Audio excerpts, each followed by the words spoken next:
In this video, we will show you how to assemble your Greenworks Cordless Bucket Pressure Washer.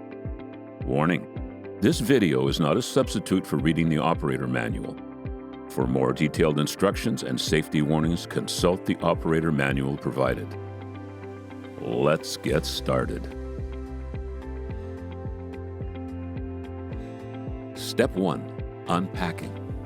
Cut the tape and open the box. Inspect the unit and its parts to confirm that no damage has occurred. Carefully lift the pressure washer out of the box and set it down. Keep the box and packing material until you have operated the product and confirmed it works properly.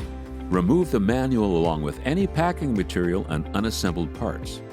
There is a nozzle cleaning tool in the bag with the manual. This unit may be used with the bucket installed as the water source or by connecting it to a garden hose.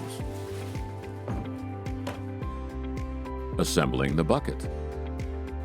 Align the water inlet connector on the base with the valve located in the bottom of the bucket. Place the bucket onto the base. Secure the bucket buckles to fix the bucket to the base. Install the brass adapter onto the water outlet connector at the side of the unit.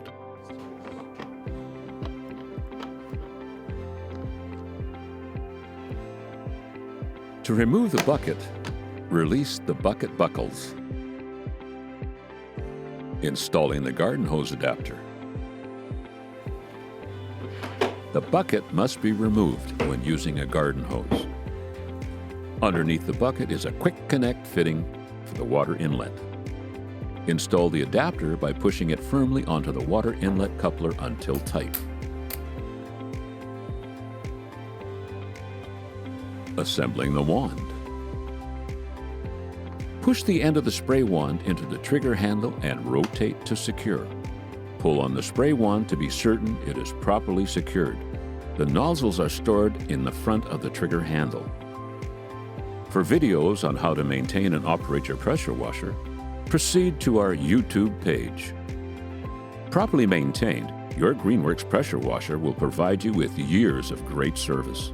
If you have any difficulties or need replacement parts, contact us at greenworkstools.com.